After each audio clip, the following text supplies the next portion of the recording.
ഇതെന്റെ ഗുരുവാണ്. ഗുരു എന്ന് വെച്ചാൽ അമ്മയാണ്. ഞങ്ങളുടെ ഹിജഡ കമ്മ്യൂണിറ്റിയിൽ മക്കളെ ദത്തെടുക്കുന്ന ഒരു സമ്പ്രദായമുണ്ട്. എന്നെ ദത്തെടുത്തത് ഈ അമ്മയാണ്. ട്രാൻസ്ജെൻഡർ വിഭാഗത്തിന്റെ ഒറ്റപ്പെട്ട ജീവിതത്തിലേക്ക് ക്യാമറ കണ്ണുകളുമായി അഭിജിത്ത് യാത്ര തുടങ്ങിയിട്ട് 10 വർഷത്തിലധികമായി. സമൂഹത്തിലേക്ക് ഇവരുടെ പ്രശ്നങ്ങൾ കൂടുതൽ എത്തിക്കുകയെന്ന ലക്ഷ്യത്തോടെയായിരുന്നു ഡോക്യുമെന്ററി ചിത്രീകരിച്ചത്.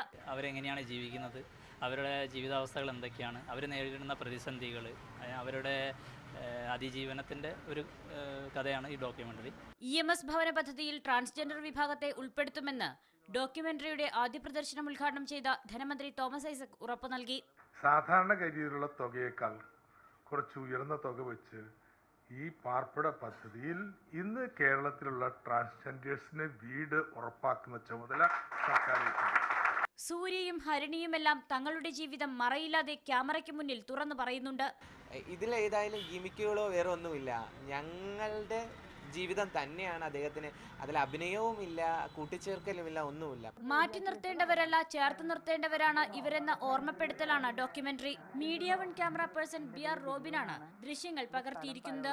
ഓഗസ്റ്റ് 11 കോഴിക്കോടും അവളിലേക്കുള്ള ദൂരം പ്രദർശിപ്പിക്കുന്നുണ്ട്. Media one, Thiruvananthapuram. ചത്ത 500 രൂപ പോയാ നിന്റെ വീട്ടുകാർക്ക്.